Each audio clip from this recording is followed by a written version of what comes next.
Então, bem-vindos a mais um Papo Mia, esse espaço de entrevistas e debates da revista Máquinas Agrícolas. A gente normalmente faz esse bate-papo, essa discussão ao vivo, mas dessa vez nós estamos fazendo em formato gravado. E para discutir a participação das mulheres no agronegócio brasileiro, que é o nosso tema de hoje, nós convidamos Adriane Steinmetz, que é agricultora, jornalista, agrocoach e idealizadora da rede União das Mulheres do Agro, a UMA. Também está conosco a Sheila Fonseca, vice-presidente de Recursos Humanos da AGCO América do Sul. E ainda o professor Roberto da Cunha Mello, diretor do Centro de Engenharia e Automação do Instituto Agronômico. E antes de começar a nossa conversa, eu gostaria de ressaltar alguns números, alguns dados que mostram o crescimento da participação das mulheres na agropecuária brasileira e no agronegócio no sentido mais amplo. Então, segundo dados do Ministério da Agricultura, da Embrapa e do IBGE, quase 1 milhão de mulheres são hoje responsáveis pela gestão de propriedades rurais no Brasil. O levantamento também aponta que, juntas, elas administram cerca de 30 milhões de hectares, ou 8,4% da área total ocupada pelos estabelecimentos rurais no Brasil. A gente também sabe que dos mais de 5 milhões de estabelecimentos rurais identificados no Censo Agropecuário de 2017, 19% tem mulheres como proprietárias. É um crescimento de mais de 6% em relação ao Censo Agropecuário anterior de 2006. Sheila, quem são as mulheres que estão ganhando espaço no agro brasileiro? Elas têm um perfil em comum? Marcelo, primeiro, prazer, obrigada pelo convite, prazer estar aqui com vocês, convite da revista Máquinas Agrícolas e dividir essa mesa com a Adriane e com o professor Roberto. Na realidade, eu acho que sim, eu acho que tem características que são muito específicas à mulher, né? Mas eu acho que uma das que me chama bastante atenção, né, além das competências que a mulher vem se desenvolvendo muito tecnicamente também, é a coragem de desbravar segmentos onde antes eram predominantemente homens, né?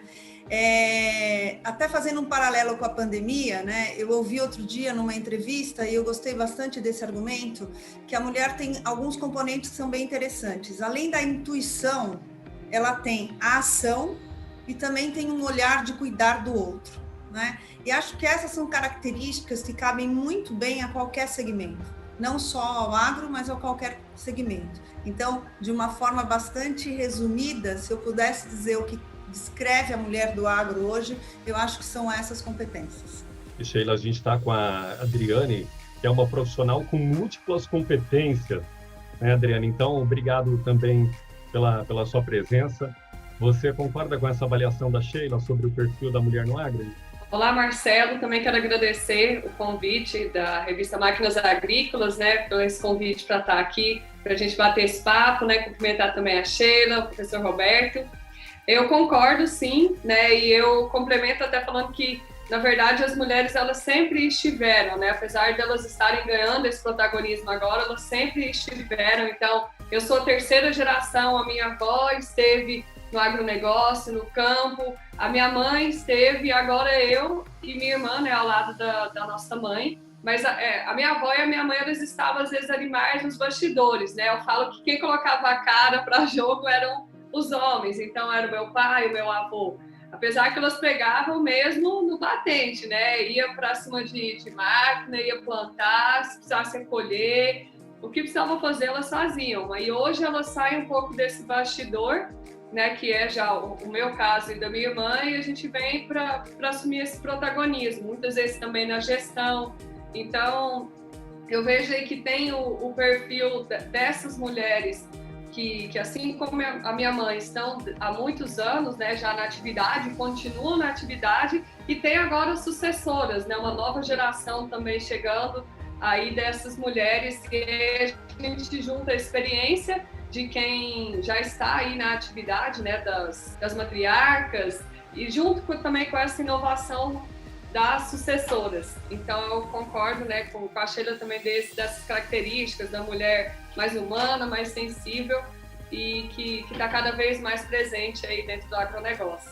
E, Adriane, você tocou num ponto que é a presença das mulheres na gestão, assumindo um protagonismo. E é possível que esse novo papel de protagonista tenha a ver também com uma melhora na formação dessas profissionais, né? Então, eu queria que o professor Roberto entrasse aqui na nossa conversa, professor, para dizer se as mulheres estão se preparando melhor, qual é a sua impressão a partir do ambiente acadêmico? Bom, também agradecendo vocês aí pelo convite, né?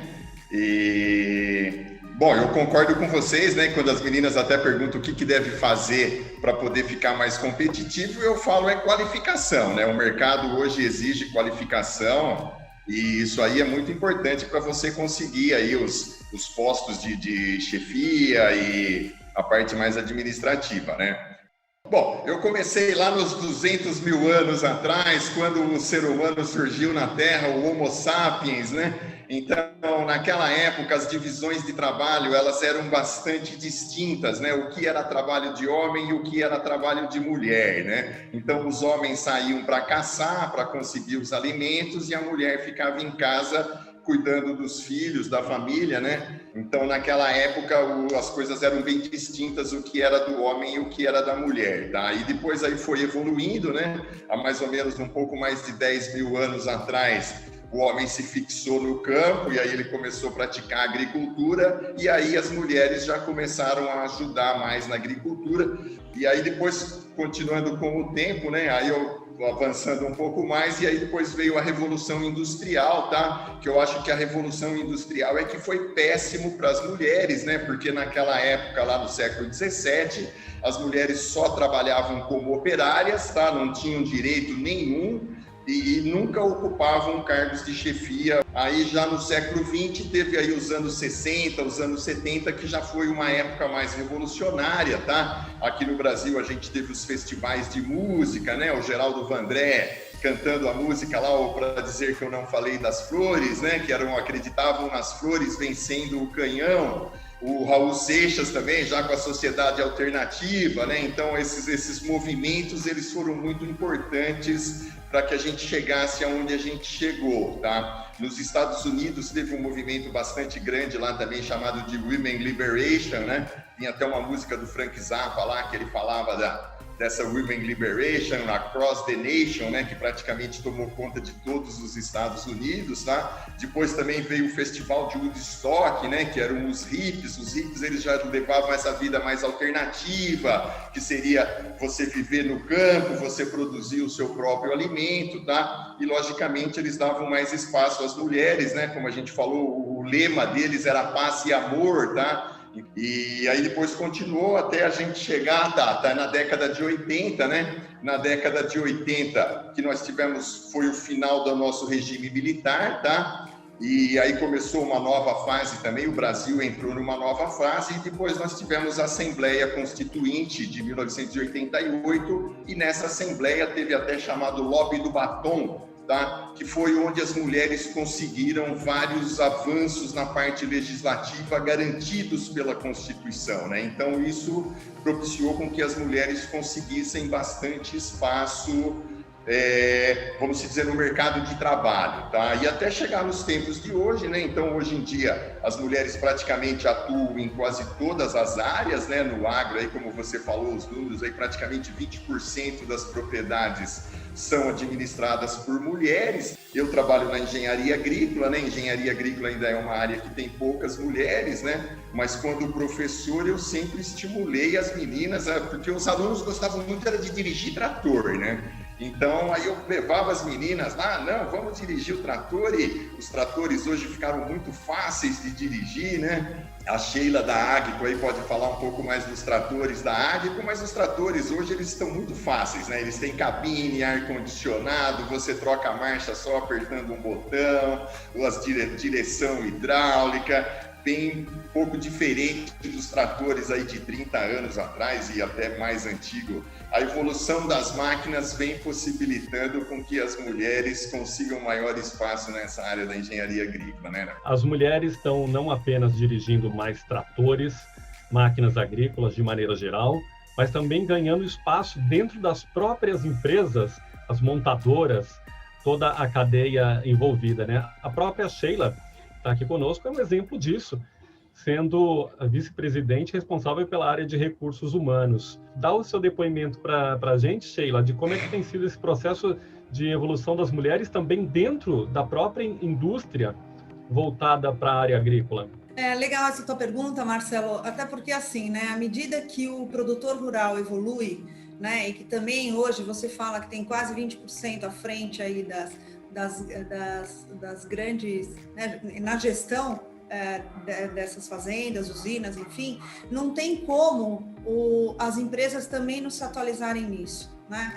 Até porque a gente tem uma proposta muito na linha de complementariedade, né? Eu acho que por muito tempo se olhou as pessoas, ou o homem e a mulher, como competidores, e na realidade nós fazemos juntos, né? Através da colaboração e do melhor de cada um, se constroem soluções para o produtor rural que efetivamente são efetivas, né? A minha trajetória, eu já tenho aí um tempo, né, no mercado, e eu sempre trabalhei em indústrias que eram tidas muito como masculinas, né? Sempre de autopeças, ligadas ao segmento agro, mas de autopeças, né? E também a indústria automotiva, mas sempre tive ligada ao agro. E obviamente que você vê uma mudança grande na evolução das mulheres, né? Até porque, de novo, né, hoje, se você olhar, quem tem o poder de decisão e quem também tem um poder de compra, até por toda essa evolução que o professor falou, é a mulher,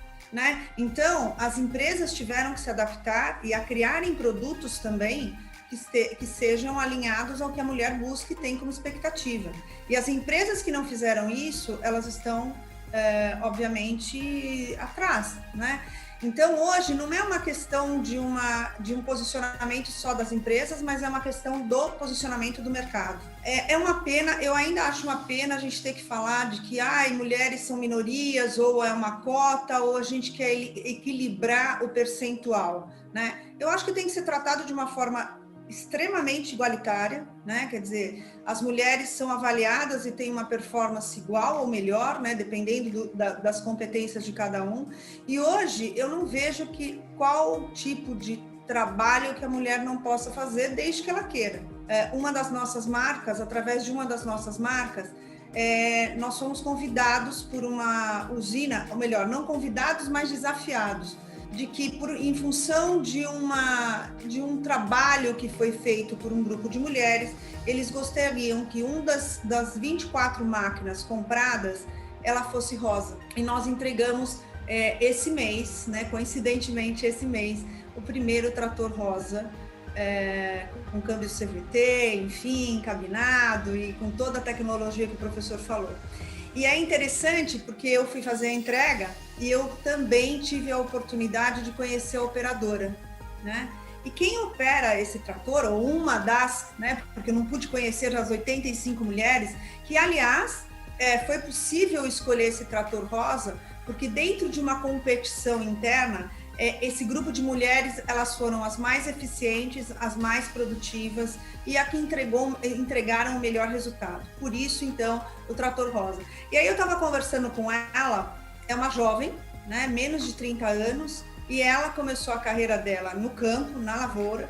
Depois ela se tornou motorista de ônibus, motorista de caminhão, e o que faltava para ela era motorista de máquinas agrícolas. Eu acho que tem sim espaço para ambos, mulheres, homens. O que as pessoas buscam qual é o melhor potencial de cada um e onde cada um atua melhor. E eu acho que é para isso que nós temos que estar abertos, né? Hoje a gente fala de homem e mulher, mas eu acho que a gente tem que falar muito mais do que isso, né? A gente tem que falar de flexibilidade cultural, experiências diversificadas. É isso que faz o negócio ser bem sucedido. Então, Sheila, a Adriane está falando com a gente a partir de Cuiabá, lá no Mato Grosso, e ela pode dar um depoimento para a gente, talvez com o trabalho que ela está desenvolvendo lá com a União das Mulheres do Agro. Qual foi a proposta? O que te moveu a participar dessa iniciativa? Bom, na verdade, só para contextualizar um pouquinho como surgiu isso tudo, eu preciso trazer um pouquinho da minha história, né? Eu morei na fazenda até os 15 anos, como eu falei, né, filha e neta de agricultores, pais e avós que vieram do Rio Grande do Sul para Goiás na década de 80, 79, 80, para começar na agricultura. E aí eu morei na fazenda até os 15 anos, mas naquela época, a gente falou um pouco aqui de tecnologia, da modernidade das máquinas, né? Antigamente não tinha isso. Então, meus pais me incentivaram, tanto eu quanto a minha irmã, a gente buscar o conhecimento que eles não tinham. Então, a gente falava antigamente, se você não quer voltar para a roça, vai estudar. Hoje é o contrário, né? Se você quer continuar, você tem que estudar. Então, eu escolhi fazer jornalismo, que não tinha nada a ver, sou formada em jornalismo, não pensava em voltar para a atividade, mas há 6 anos atrás, meu pai faleceu inesperadamente, vítima de um infarto fulminante. E aí a minha irmã, que já estava com ele na parte da gestão, que também não é da área, ela formou em Direito, e a minha mãe, que sempre esteve com meu pai, me convidaram a voltar. E aí eu larguei, né, o jornalismo por um tempo de lado e retomei para a agricultura, né? Então eu fico aqui em Cuiabá, mas a minha fazenda fica lá em Goiás, no sudoeste goiano. E aí foram vários desafios, né? Porque foi uma sucessão para a qual eu não fui preparada, né? Eu nunca pensei que eu voltaria, não havia cogitado, né, isso não tão cedo. E aí a gente se deparou com vários, né, desafios. E aí naquele momento, eu, minha mãe e minha irmã, né, a gente falava assim, por que a gente podia trocar ideias, né? A gente sentia falta de pessoas com quem conversar, né? Com quem a gente pudesse trocar experiências, compartilhar, né, aquilo que deu certo, aquilo que não deu certo. E aí foi quando a gente teve a ideia, a gente começou, na verdade, né, com um grupo primeiramente regional em Mineiros, que é o Mulheres do Agro Mineiros, onde a gente levava capacitação, cursos, palestras, fazia encontros mensais, ações sociais. E aí, né, começamos, hoje eu atuo como coach também, palestrante, treinadora, com foco em mulheres no agronegócio. Então, comecei a viajar pelo Brasil, falando das mulheres, indo para congressos, né, vendo todo o universo que começou a se abrir, porque quando a gente criou Mulheres do Agro Mineiros, esse movimento das mulheres, que hoje a gente tem grupos aí espalhados no Brasil todo, ainda estava começando. Então, a gente começou a ver que começaram a surgir grupos em várias partes do Brasil, e aí veio a ideia da gente criar algo maior, que foi quando a gente lançou agora em abril, né, vai fazer 1 ano, a Rede Uma, que é a União das Mulheres do Agro, que tem aí como pilares a união e o empreendedorismo, né? Fortalecer essa união entre os grupos, ser uma ponte conectando esses grupos de mulheres espalhados pelo Brasil e fora. Hoje nós temos integrantes em 6 países já, né? Mulheres do agro de vários países. E aí a gente leva, né, capacitação, fazemos aí alguns encontros online, temos palestras no portal, tudo de capacitação, fortalecendo o empreendedorismo, contando essas histórias. Então, assim, foi um projeto que surgiu tentando abraçar todos esses grupos, fortalecer, e a gente está muito feliz, né, com o alcance, com a proporção que tem tomado e com grandes projetos aí para esse ano de 2021. Então, foi algo que surgiu mesmo, assim, de uma necessidade, de uma carência nossa, né, de um desafio que nós tínhamos e víamos que outras mulheres tinham. Então, a gente entendeu que quando a gente se une, a gente tem muito mais força. E aí estamos aí agora caminhando, né, completando 1 ano da Rede Uma. Adriane, você mencionou uma série de desafios. Entre eles, quais você acha que são os mais preponderantes? Qual é o maior desafio das mulheres no agronegócio hoje? Olha, Marcelo, eu falo com toda certeza, até pelo que eu vivenciei e pelo meu trabalho com essas mulheres do agro, pelo que eu ouço elas falarem. O maior desafio, às vezes, as pessoas pensam que o maior desafio é o desafio, vamos dizer assim, o técnico, tocar o negócio em si, que quando você não tem conhecimento, como era no meu caso, né, eu não sabia exatamente como fazer, por onde começar, mas esse não era o meu maior desafio. Eu falo que o maior desafio das mulheres é aquele que está aqui dentro, na mente delas, né? Às vezes elas não acreditam no potencial, na capacidade que elas possuem, né, no valor do trabalho delas. Então, eu vejo que um grande desafio são as questões emocionais, né? A falta da mulher, às vezes, acreditar no potencial dela mesma. Só para completar, né, Adriane, bem legal você ter falado sobre isso. Hoje se fala muito da síndrome da impostora, né? E tá aí hoje na frente de todos os grupos de mulheres tem muito isso. E é verdade, às vezes a gente não acredita no próprio potencial e está ligado também à necessidade nossa de provar que somos boas naquilo que fazemos, né?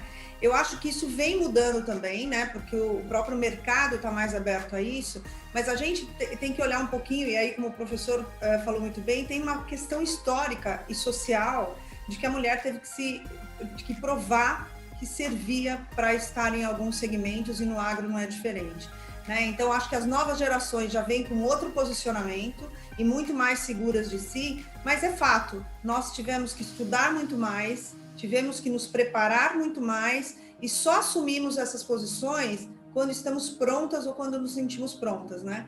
E às vezes eu sempre falo que o homem é promovido por um potencial, a mulher é promovida por resultado, né? Então ainda tem uma diferença de como se trata tudo isso. Ainda bem que está mudando. Professor, pelo que o senhor vê dos avanços no número de alunas nos bancos das salas de aula,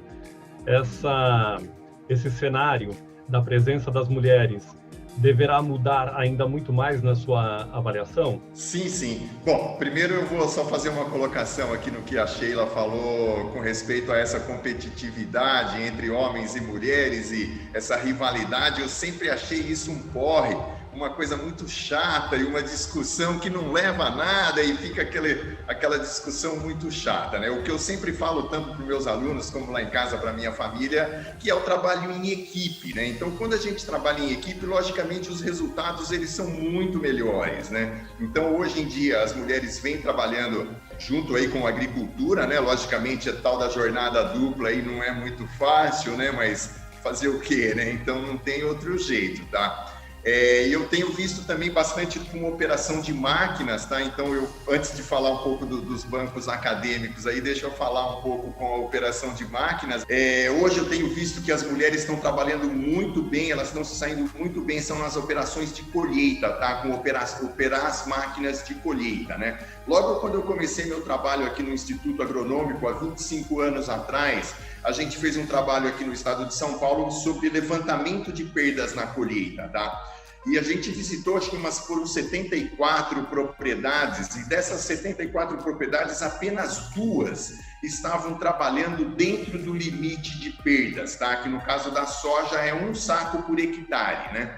E dessas 2, uma era mulher, tá? E um caso bastante parecido com a Adriana também, que essa mulher era médica, era formada em medicina, mas estava trabalhando na operação da máquina, que ela que era a proprietária da fazenda e ela que estava operando a máquina, tá? Então, as mulheres, elas têm mais paciência, tá? Nessas máquinas de colheita, quando você ultrapassa a velocidade de trabalho é 6 km por hora, tá? Se você ultrapassa essa velocidade, as perdas vão lá em cima, né? Então, desse levantamento que a gente fez, quando estava acima do limite de perdas, a gente, tem que fazer alguma coisa, aí tem que mexer em alguma coisa, porque está perdendo acima do limite, tá? Primeira coisa que a gente fazia era medir a velocidade, tá? Porque naquela época, 25 anos atrás, a maioria dessas máquinas de colheita não tinha velocímetro, GPS, esse tipo de coisa, então a gente tinha um sistema prático de medir a velocidade e na maioria dos casos eles estavam trabalhando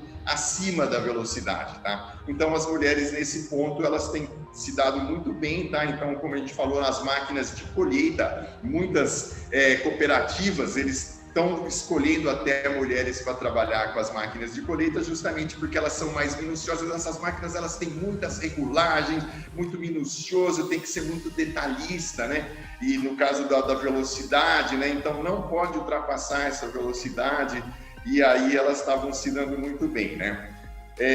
Quanto às escolas aí, o número de alunos, né? Como eu falei, a engenharia agrícola eu até não sei muito bem, porque já faz tempo que eu parei de dar aula, mas quando eu me formei em engenharia agrícola, na minha turma eram 25 alunos, tinham 2 mulheres, né? Agronomia era um pouco mais, numa turma de 25 alunos, aí tinha coisa de 10 mulheres, tá? Meu filho formou agora em Botucatu e foi mais ou menos 50%. Então, um curso de agronomia, mais ou menos 50% homem, 50% mulher, que está mais ou menos dentro da média, né? A gente fazia uns encontros de estudantes de engenharia agrícola, tá? E eu lembro que os professores, uma vez eu convidei um professor mais antigo, para ir lá dar uma palestra, e ele já chegou lá falando que mulher não era para trabalhar com máquina agrícola, que mulher não era para dirigir trator, tá? E aí eu até discordei dele, falei, professor, não é bem assim, né? Hoje as máquinas estão evoluindo e essas máquinas, elas são mais adaptadas ao trabalho das mulheres, né? Porque, como eu falei, os tratores antigos você tinha que ser muito forte, tá? Uma área que eu praticamente ainda não vi mulher é na parte da manutenção. No caso das máquinas agrícolas também eu acho que é pior ainda, né? Mesmo na parte da manutenção, as máquinas modernas, claro que continua tendo a parte mecânica, mas tem exigido cada vez mais também um conhecimento aperfeiçoado na parte de eletrônica, em elementos, componentes mais sensíveis, né? O senhor não acha que esse também é um campo que as mulheres deverão explorar no futuro para mudar um pouco essa realidade da oficina mecânica tradicional a que o senhor se referia? Sim, sim. Hoje em dia, até a manutenção das máquinas, eles estão terceirizando bastante também, tá? No caso das usinas de cana, eu já vi isso aí em várias usinas e muitas fazendas também, tá? Então, você paga como se fosse um plano de saúde, tá? Então, você paga uma certa quantia para uma empresa e essa empresa se encarrega de fazer toda a manutenção. E Sheila, o professor falou agora há pouco de uma resistência, citou até um exemplo de um professor num determinado evento que disse que as mulheres não estão preparadas ou o lugar de mulher não é para estar em cima de uma máquina agrícola. Essa resistência ainda é comum, embora você mesma tenha ressaltado que essa competição não é o melhor dos negócios que a gente pode fazer, que o ganha-ganha nesse caso pode ser estabelecido com a participação de homens e mulheres? O fato é que o mercado está exigindo isso, as pessoas estão efetivamente, as empresas estão trabalhando para isso, né? Então, você vê que hoje, por exemplo, no nosso total número de quantidade de colaboradores, nós temos 26% mulheres, né? E isso inclui a linha de produção também, né? A unidade fabril. Depois disso, hoje, eu falo sempre como atratividade do mercado, né? Se olhar uns 10 anos atrás, não era tão fácil nós termos mulheres se candidatando para diversas posições dentro do mundo agro, né? Eram sempre posições mais ligadas a marketing, RH, jurídico, finanças, mas hoje não. Hoje eu estou conseguindo montar um pipeline de potencial em engenharia, tá? Em manufatura, né? Então, nós temos grandes exemplos que isso vem mudando muito, né? Então, ainda é fato, nós ainda encontramos pessoas que estranham mulheres em algumas posições, mas cada vez mais nós estamos quebrando esses tabus, né? Por conta de fatos onde você vê que mulheres, até no próprio segmento agro, 20% são gerenciadas por mulheres. Hoje também, né, quem diria, numa linha de produção, em empresas de automotivas, você encontra mulheres liderando produção, né, como gerentes, líderes, enfim, dentro de fábrica, o que não era muito comum há anos atrás, né? Então, eu acho que vem evoluindo muito, mas também a gente tem que ser consciente que ainda tem pessoas que têm esse viés de que mulher não pode estar em alguns segmentos, que eu espero que efetivamente acabe o mais rápido possível. Professor, quer acrescentar algum comentário? Sim, complementando o que ela falou, né? Então eu acho que isso vem mudando bastante, tá? E hoje em dia as próprias máquinas elas vêm mudando também, tá? Então as máquinas elas evoluíram muito rápido, né? Então antigamente um operador de máquina, vamos falar uma usina, por exemplo, né? Uma usina de álcool, de açúcar e álcool, tá? Antigamente eles pegavam lá os cortadores de cana, os colhedores manuais, né? E aí eles pegavam aquelas pessoas que se destacavam um pouco, punha nos tratores, aí eles pegavam uma certa experiência com tratores e depois do trator ele passava para a máquina de colheita, tá? Hoje essa realidade mudou bastante, porque hoje as máquinas de colheita elas têm muita eletrônica embarcada. Então tem GPS, agricultura de precisão, agricultura digital, você tem que interpretar aqueles mapas de produtividade. Então a coisa não é mais assim você pegar um cortador de cana e colocar numa máquina de colheita, tá? Hoje a pessoa tem que ter um treinamento, tem que ter uma qualificação, tá certo? E muitas vezes, como a gente falou, então muitas vezes a mulher, ela tem maior qualificação para aquele tipo de trabalho, tá? Então, logicamente, eles vão dar preferência, né? Então, isso vem mudando bastante não só tendo maior aceitação das mulheres, mas como exigindo mais dos homens também essa questão da qualificação, né? Adriane, qual é a realidade que você encontra aí na sua região, na sua realidade cotidiana, a respeito dessa questão? Bom, vou falar propriamente do meu trabalho, né, dentro da minha propriedade. Eu não fico, né, na parte de operar máquinas. É claro que precisa levar um trator, fazer isso, fazer aquilo. Quebro o galho, às vezes, né, a gente está com o time muito na correria, principalmente a época que está colhendo, né, a soja e já também plantando milho. Então, às vezes, né, fica aquela correria e busca uma coisa, leva a outra. Então, eu fico ali mais dando esse suporte mesmo, né? Mas eu conheço, né, mulheres que operam máquinas, que estão ali colocando a mão na massa mesmo. Eu acho que vai muito do perfil de cada uma, né, das habilidades naturais, o que cada uma gosta. Mas uma coisa que eu falo é que a gente precisa entender. Então, por exemplo, eu fico ali acompanhando, né, época de colheita eu vou para a fazenda, fico um mês direto lá, e aí eu tô ali, quebrou uma peça, eu tô ali do lado, o que aconteceu? Não, mas vamos ligar, não, o mecânico, né? É agilidade, não dá para perder tempo. Então eu vejo que a mulher tem muito essa agilidade. Não colocando direto, eu no meu caso, não operando a máquina, mas fazendo com que todo o processo não pare, que eu acho que isso é fundamental. Mas tenho sim amigas que estão operando máquinas, eu acho que isso também é uma realidade cada vez mais presente e um caminho também sem volta, né? Vai, como eu falei, de acordo com as habilidades, os dons e os gostos de cada uma. E Adriane, a presença de algumas mulheres em postos de alta relevância para o agronegócio, como, por exemplo, a ministra da Agricultura, Tereza Cristina, a Teca Vendramini, presidindo a Sociedade Rural Brasileira. De alguma maneira, essas mulheres com uma posição importante ajudam também a combater o preconceito, o viés inconsciente que ainda existe. Qual é a avaliação que você faz sobre o papel dessas personalidades, por exemplo, essas que eu citei? Eu sempre gosto, né, de trazer o exemplo da ministra e da Teca também, né, na Sociedade Rural Brasileira.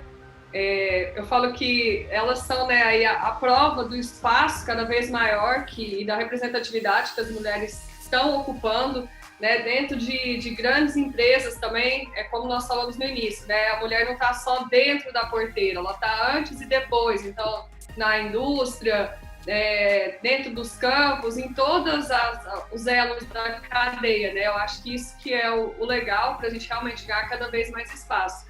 E eu acho que cada vez que existe uma mulher, né, representando seja em qualquer um desses elos, né, que eu acho que todos eles têm relevância e que cada mulher em cada um desses pontos, seja, né, a Tereza Cristina como ministra, seja uma mulher em cima de uma máquina, isso traz força, né, para essa atuação, traz a representatividade, traz voz e reforça o nosso protagonismo. Então, eu acho que o papel tanto delas, né, quanto de cada uma de nós, ocupando esse espaço, se posicionando, eu acho que fortalece, né, o nosso trabalho. E eu falo muito sempre, né, quando falo a respeito dessa questão ainda do preconceito, do machismo, como foi falado um pouco antes, eu falo que, para mim, respeito e credibilidade vem como consequência. Então, quando você mostra os seus resultados, né? Quando as pessoas entendem o seu trabalho, eu passei por algumas questões no começo das pessoas não acreditarem, falavam que nós não iríamos conseguir, mas eu nunca deixei com que isso determinasse quem eu sou. Eu sempre soube quem eu era, né? O valor do meu trabalho, a minha capacidade, e foi nisso que eu foquei, né? Onde eu gostaria de chegar. E depois essa credibilidade, esse respeito, eles vêm como consequência, né? Infelizmente, como a Sheila até colocou, às vezes a mulher ela ainda precisa provar através dos resultados, né? Diferente, às vezes, dos homens. Mas eu acho que não deixar com que esses rótulos, muitas vezes, colocados sobre nós, definam, né? A nossa capacidade, o nosso valor. E quando a gente tem essas mulheres ocupando cada uma dessas cadeiras, cada um desses espaços, eu vejo que é uma força, né? Que a gente ganha força mesmo para essa representatividade. Então, eu queria fazer uma rodada aqui de participação de vocês, começando pela Sheila. Sheila, o que desses assuntos que a gente abordou aqui, o que faltou, na sua opinião, a gente falar que é importante quando a gente pensa no papel da mulher no agronegócio? Eu acho que sempre, na realidade, acho que a gente abordou diferentes temas, né? E foi muito bem colocado aí pelo professor a questão histórica. E acho que a experiência da Adriane é uma experiência dentre várias, né? Hoje, cada vez mais, a gente vê isso acontecendo na prática, né? Então, acho que a gente abordou todos os temas importantes. O que eu acho é que cada vez mais nós temos que abrir caminhos para isso, né? Abrir caminhos para as novas gerações também virem com outro formato. E aí eu digo que eu sempre tenho o privilégio de ser a líder de recursos humanos de uma empresa como a ACO, mas ao mesmo tempo eu tenho a responsabilidade de criar um ambiente muito mais diverso e inclusivo através das políticas de gestão de pessoas, né? Então o discurso, a gente tem que sair do discurso da foto, né? Da bonita foto. A gente tem que ir para a prática. Então, assim, na realidade, como é que nós criamos oportunidades? O quanto as práticas de recursos humanos na empresa, nos dealers, nos fornecedores, até chegar ao produtor rural, elas realmente estão existindo.